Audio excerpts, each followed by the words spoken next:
faculty members and my dear friends and colleagues. I welcome you all for today's CCR discussion under Department of Cardiology. Myself, Dr. Parth Mashroop, and under guidance of Dr. Harshvardhan sir, our head of department, Dr. Rajiv Sharma sir, associate professor, and with collaboration with the Department of Gynecology, Dr. Pratik Suren sir, assistant professor, under guidance of Dr. Urvashi Sharma ma'am, professor.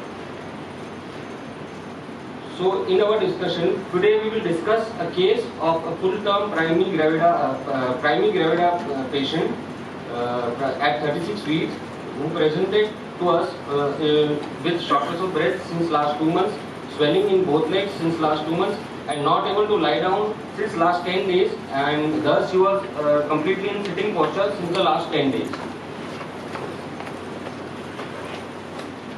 So going into the detail of the history of present illness, patient was 9 months amenorrhea with uneventful pregnancy on regular follow-up with the local doctor.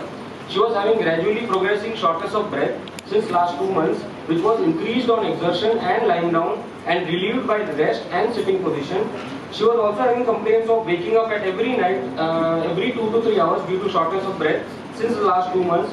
She was also having swelling in both legs above ankles, more on keeping legs in dependent position. And once she was presenting to our department, she was presented with severe dyspnea and orthopnea and wasn't able to lie down, and thus she was in sitting posture since then.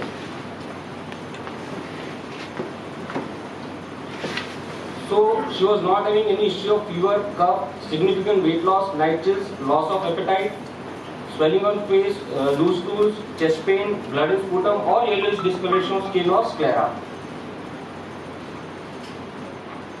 Regarding the past illness, there were no any history of any similar episodes in the past, no history of joint pain or sore throat, no history of tuberculosis, diabetes, hypertension, preeclampsia, eclampsia in this pregnancy, COPD, bronchial asthma, and or thyroid disorder. She was 9 months pregnant without any pregnancy-related documented complications and on regular antenatal visits to a local doctor. No history of any allergies, no history of any prior medications.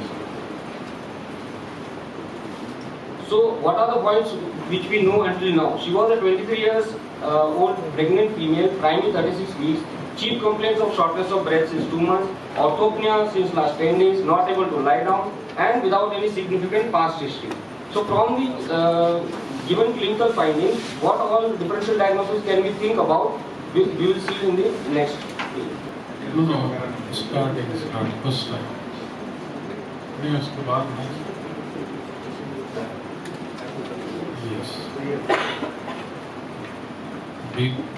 Waking up at night every 2 to 3 hours due to shortness of breath since 2 months. Yes. One. Sir, since last 2 months. Yes. She is having dyspnea. Yes, sir. How will you differentiate between dyspnea, orthopnea, and paroxysmal nocturnal dyspnea? Sir, dyspnea is difficulty in breathing on, which could be aggregated by factors like on exertion or lying down.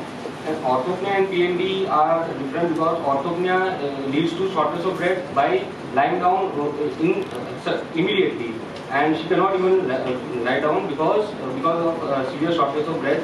And in paroxysmal nocturnal dyspnea, the dyspnea occurs after 2 to 3 hours of sleeping. Yes, sir. So she was having paroxysmal nocturnal dyspnea since the last 2 months, but she presented with us with orthopnea since last 10 days. So orthopnea is the... Can you tell me the changes of cardiovascular system and respiratory system in normal? Sir, in cardiovascular system there is increase in cardiac output, increase in heart rate, increase in plasma volume, and how much increase in plasma volume?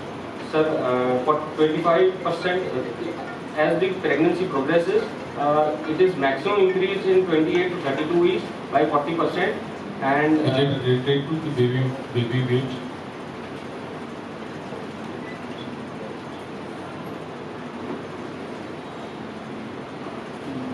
Yes. More the weight, more the plasma. Because more the mother has to nurture the growing. What happens to the coagulation factors? Sir, the pregnancy itself is a hypercoagulable state, so it coagulation factors are Why to hypercoagulation? What is the reason for hypercoagulation? Why nature gives hypercoagulation? Incorrect. Could we come to the diagnostic and pathological part? Sir, because if the to prevent the loss of because on the uterus and the placenta to prevent. So immediately during the delivery or cesarean section, you can control the bleeding. So that's the part of major. But the negative side of it is that there are more chances of thromboembolism, which may lead to the dyspnea and other things at the time of delivery or during the late procedure. What happens to the respiratory system? There are two changes: mechanical change and so first mechanical hormonal change. So mechanical change is because of the size of the uterus. There is the upward pushing of the diaphragm, which leads to how many centimeters?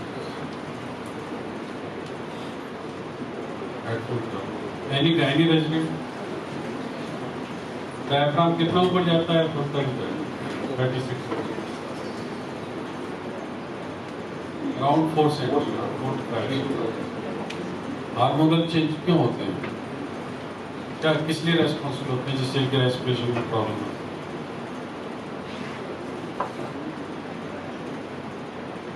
Progesterone का क्या role है? कुछ होता है relaxation role इसका? पूरी smooth muscles का। अगर मान लो वेन्स की स्मूथ मसल्स रिलैक्स हो रही है ब्लड वेसल्स की, तो क्या होगा?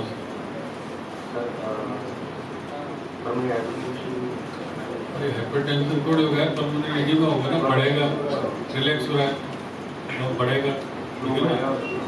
अगर उसको पैथोलॉजी नहीं है तब तो ठीक है नॉर्मल पेशेंट में, अदरवाइज कोई भी पैथोलॉजी तो कंजेस्टिव हार्ट फेलियर मिल जाएगा, अभी बढ़ेगा, respiration compromise because of the mechanical as well as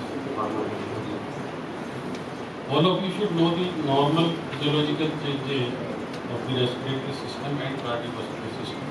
Then you can explain whether it is peripartum or whether cardiomyopathy or some tumor in the cardiac or some infection in the lungs, some other pathology.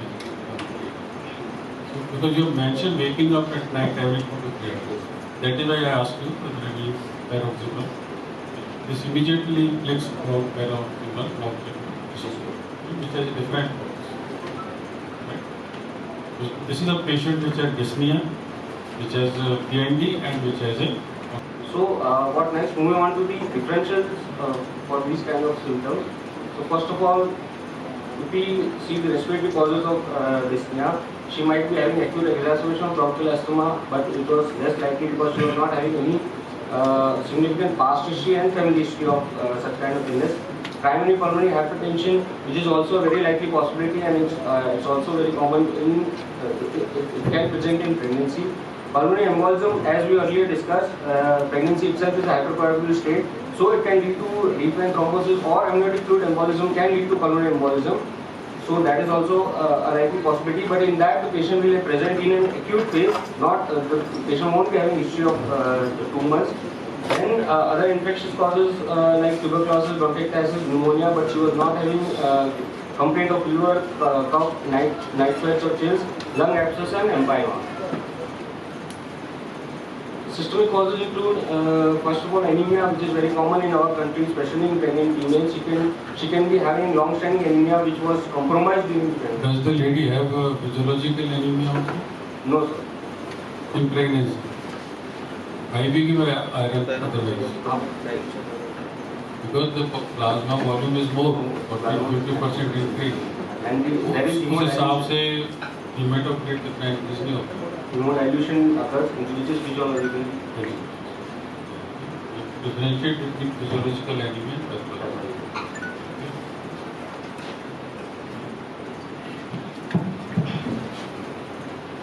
Autoimmune diseases or ascites due to any causes.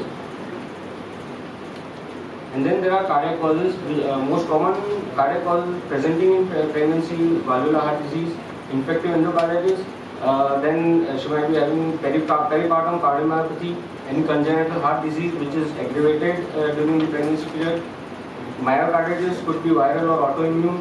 stress-induced cardiomyopathy, spontaneous coronary artery dissection, which is also very rare disease, and it also present with acute chest pain, just like myocardial infarction, which was not likely in our case, or Eisenmenger syndrome.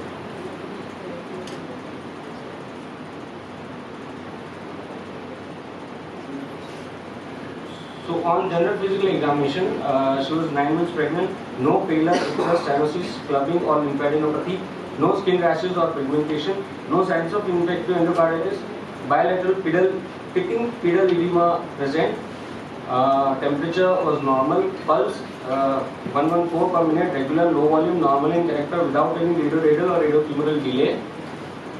Infective endocarditis की क्या signs होते हैं? Sir, for infective endocarditis, sir, in this patient, first of all, by clinical examination, if she was having fever or not, there was no, in symptoms there was no fever and such complaints.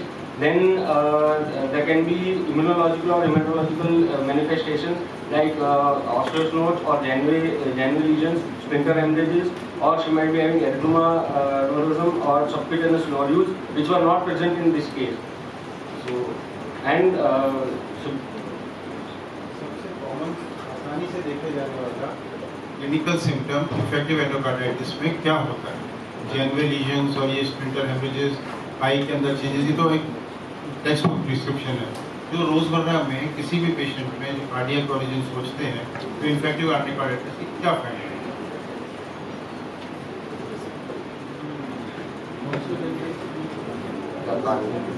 cardial, कौन सा year? sir, second.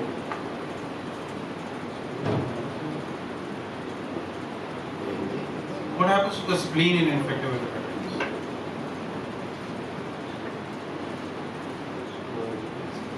But what level of splenomegaly?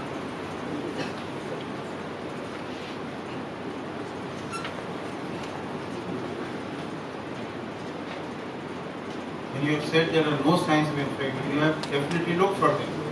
One of the first things to come up in infective endocarditis is a soft spleen, even when the temperature is only 99, and anemia. So you have anemia, splenomegaly, and mild degree of flare. ये रोजमर्रा में देखे जाने वाले clinical science हैं, but they present in this or not? Did you jot them down? Did you note them? No. Go ahead.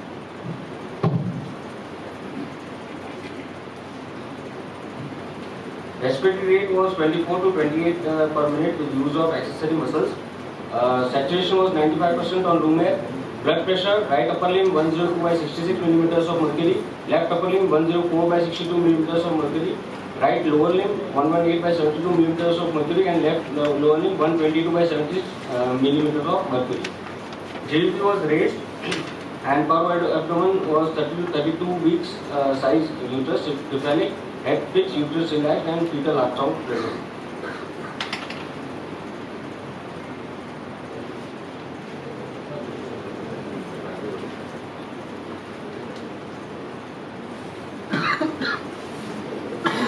On systemic examination, we would like to examine in detail the respiratory and cardiovascular system. On respiratory system examination, on inspection, trachea was in center, shape of the chest bilateral symmetric, bilaterally symmetric chest expansion, accessory muscles were used, no bulging scar respiration over the chest. On palpation, the inspectory findings were confirmed by palpation. On Which accessory muscles were used? sir, LR nasal and LR nasal, scalenius, intercostal muscles, scalene group of muscles, sternocleidomastoid, and pectoralis minor and major. All active? So not all active, but she was flaring up of nose was present and rib retraction, intercostal muscles were used, and sternocleidomastoid. योग में बेटा 3 तरह की breathing है, एक abdominal breathing, एक thoracic breathing, एक cervical और एक ये पेशेंट सीधे डिस्निया में होता है या योग कर रहा होता है, मैक्सिमम जो सांस लेता है तब एक्सेसरी मसल्स का सर्वाइकल में ऐसा हो नहीं सकता इस पेशेंट को ऑर्थोपनिया हो और इसके एक्सेसरी मसल्स वेंट्रिकोस्टल स्फीयर्स में मस्टर्ड भी है, ये तो आपके सिम्टम्स हैं नेजल बर्ड, ठीक है।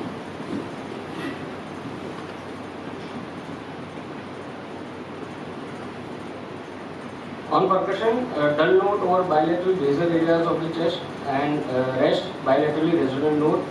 Auscultation, bilateral basal fine crepitations heard up to mid-zone. Bilateral air entry reduced in basal areas. Rest bilaterally air entry present and equal. No wheeze.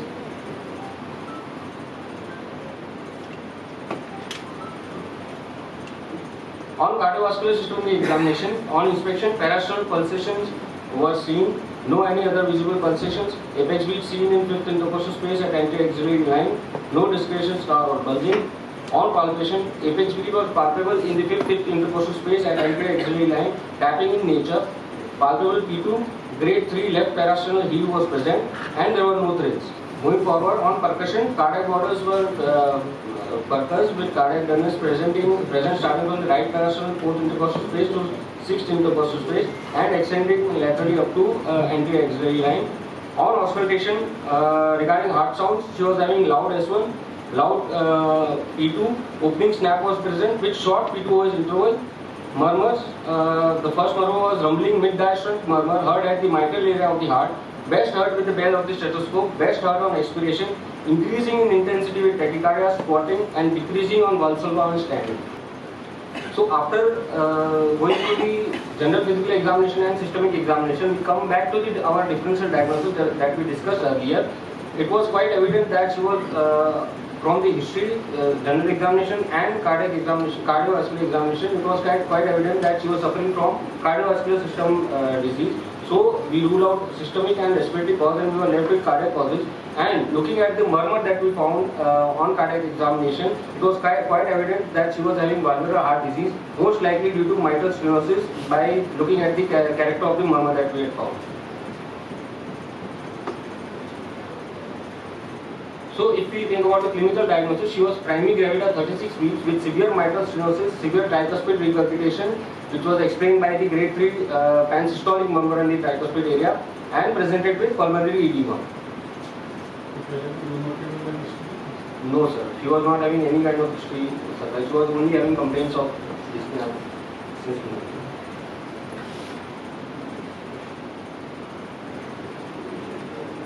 So on blood investigations, the hemoglobin was in normal limits and all other parameters, the renal function test and liver function test were within normal limits.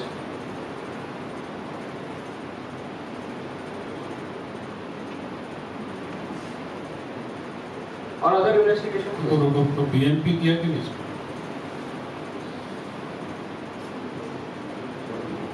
Why it is not most important to rule out or confirm the congestive heart failure? Are we doing? Sir, we do. Sir, Yes, sir. One, Sir, this clear diagnosis and patient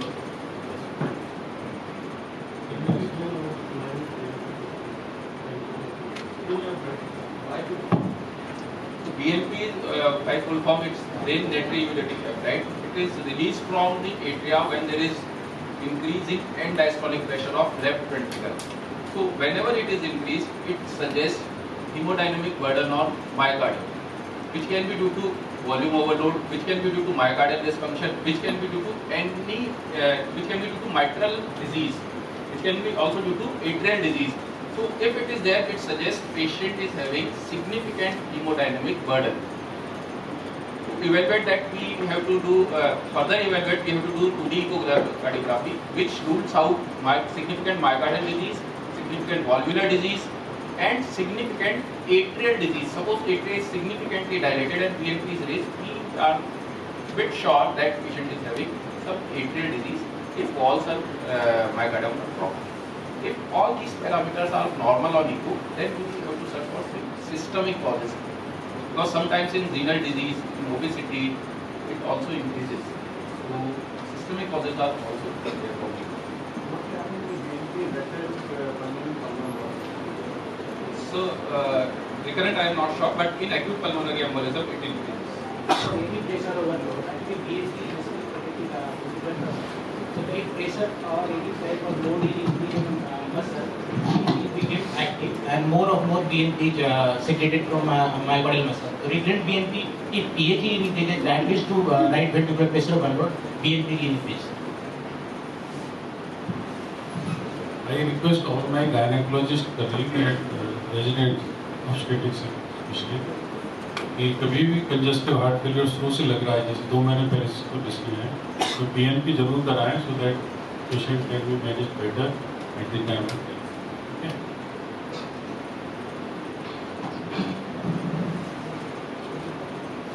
Sir, on other investigations, radiological USG abdomen was done for fetal well-being, which was found to be having severe oligohydramnios with fetal IOGR. Chest X-ray was not done, and in 2D echo findings. So on 2D echo cardiography, she was having severe mitral stenosis with mitral wall area by planimetry 0.60 centimeter square. Normal is 4 to 6 centimeter square with mild MR. Mean gradient by pre-gradient across mitral wall was 28 to 45 millimeters of mercury. Normally there is no gradient. Moderate TR with severe pulmonary artery hypertension. Pulmonary artery systolic pressure of 117 millimeters of mercury. Normal is less than 20, and her ejection fraction was normal. So coming to the final diagnosis, she was primary gravida 36 weeks, presented with severe mitral stenosis with mitral wall area of 0.6 centimeter square, most likely due to rheumatic etiology, severe pulmonary hypertension, pulmonary artery systolic pressure of 117, and presented with acute pulmonary edema. So at this point of time, I would like to invite Dr. Pratik Suren sir from the gynecological department to talk about further of this case from gynecological perspective.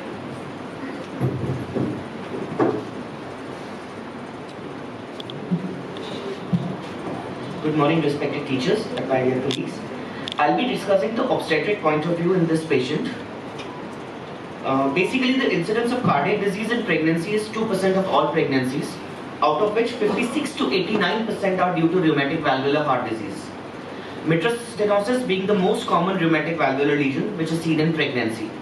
25% becomes symptomatic for the first time during pregnancy, and the mortality is less than 1% with minimal symptoms and about 5% untreated with severe mitral stenosis. The most danger periods for CHF in pregnancy for us are 12 to 16 weeks of pregnancy when the plasma volume starts to increase, between 28 to 32 weeks when the plasma volume peaks, there's about almost 50% of increase during labor. Then just soon after delivery, as the compression of the uterus is released and the blood is pushed back to the labour में कितना बढ़ जाता है? so 300 to 400 ml per contraction. Percent Blood volume. Yeah. So 50% increase. Very significant. 50%. Big risk. Big risk. And 4 to 5 days after delivery. I'll be focusing on the management aspect of the. Why after delivery? Sir, immediately after delivery, as soon as the placenta is delivered, the uterine size is reduced, uterus has become smaller in size. The uteroplacental shift has occurred, and the blood from the uterus and from the lower extremities flow to the Supplying vascular dilatation. Right. Supplying vascular dilatation. So basically, management goal in pre-pregnancy is to define severity of the cardiac compromise, prenatal to avoid cardiac decompensation, in labor and delivery to maintain the volume status in the cardiac output of the patient, in the postpartum period, the effective monitoring and the contraception further. In pre-pregnancy, obviously we have to go for a detailed history and examination, 2D echo-color flow to determine the cardiac function and degree of mitral stenosis. In symptomatic and severely stenotic valve, the guideline says that we have to avoid pregnancy until the surgical correction has taken place. In the prenatal period, we have to pay attention to the volume status, monitor the weight gain. Patient should be advised salt-restricted diet. Avoid maternal tachycardia by restriction of physical activity. Use of beta blockers may be advised. Serial 2D echo for monitoring and balloon valvotomy.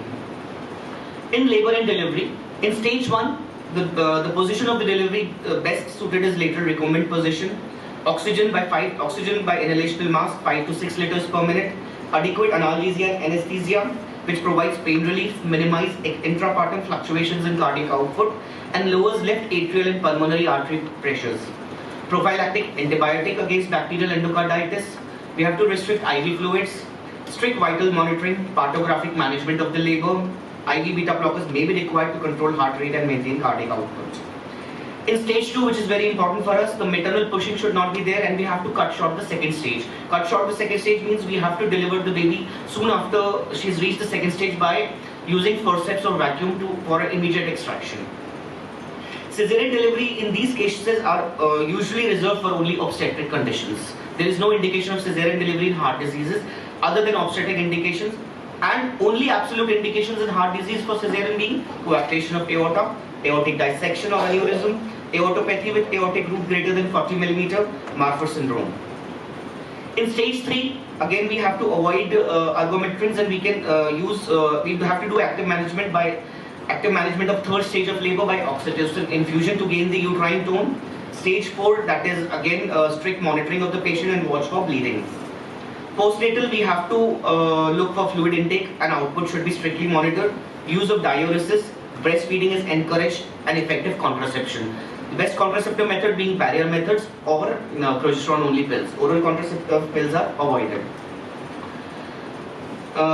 Patient was sent for this patient. In this particular patient, she was sent to reference to us before BMB. She was that time 35 weeks, 2 days prior period of gestation.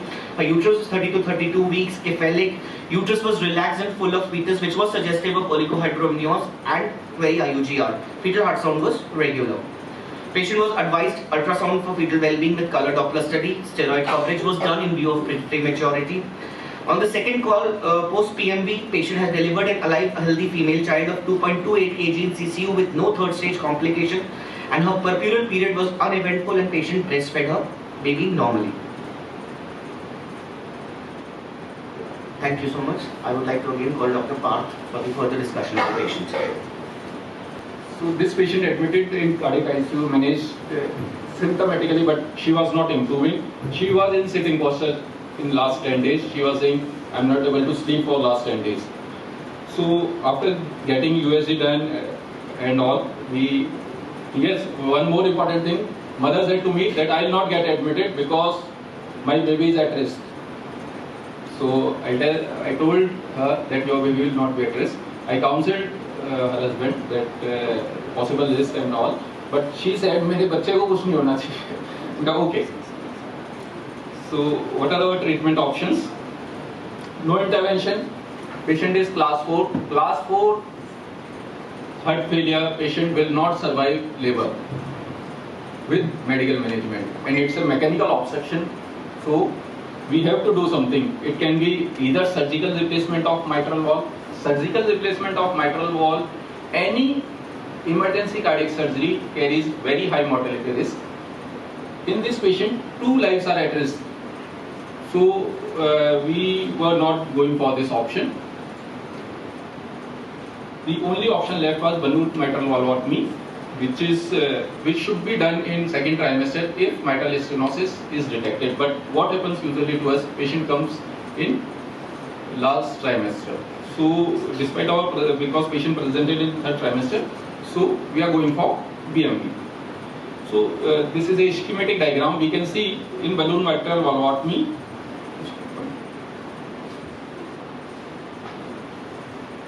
So this is interatrial septum. We go through IVC into right atrium, then into left atrium via interatrial septum. This is mitral valve. After crossing into the left atrium, we go into the left ventricle. Then balloon is inflated, and you can see the distal part of balloon is inflated, but proximal is not inflated. We inflate it manually, and once it inflates, the valve opens. But challenges in BME in this, as this was full-term pregnant and patient was having severe orthopnea. We do procedures in supine posture, and patient was not able to lie down. Radiation risk is always there in pregnancy, but it's the third trimester, so this was not our major concern. So biggest challenge with us was patient was not able to lie down. Supine position is required for our proper fluoroscopic view because we have to puncture the interatrial septum from groin. So if we have just slight mismatch in anatomy, then patient will have pericardial effusion, tamponade and death.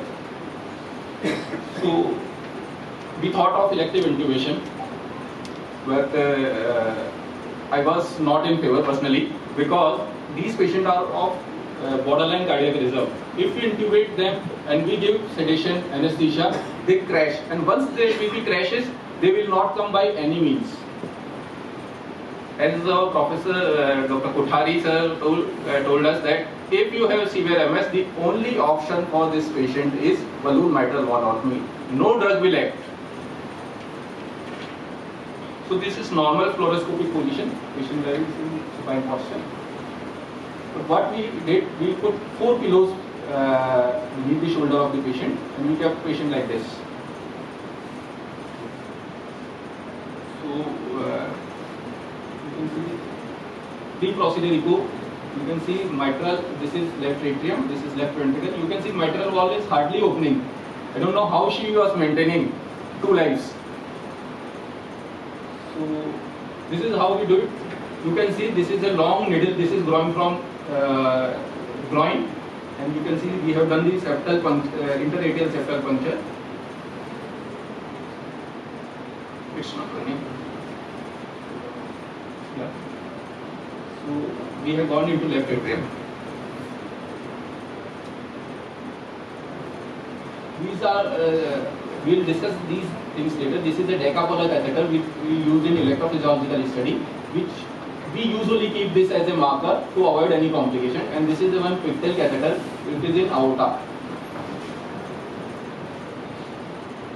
So this technique, this was a novel technique designed, invented at our institute, that we place decapolar catheter in coronary sinus, which marks the posterior border of the left atrium. It's a safer technique to avoid puncture to aortic root, CS and all. But don't need a biopsy. We have published it.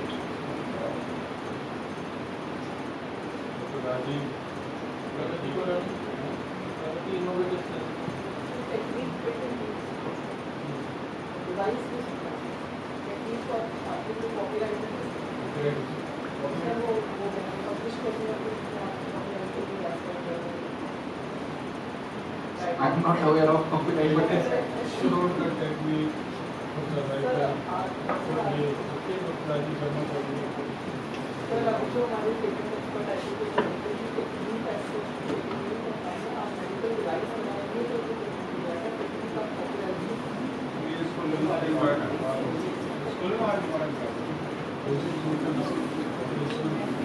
So we have done more than 120 balloon mitral valvolectomy using this technique with only single mortality. Even in the best centers, BMV carries 4 to 5% mortality, especially in class 4 patients. So I'll again go into this slide, because this is, we have kept this marker as the posterior boundary and this is a superior boundary. So we have to go in between this. So there is no risk of complication. And it's a matter of pride for us that in India only our centers, DM residents are doing balloon mitral valvolectomy. In all centers it is considered as most difficult procedure, but our residents are doing it.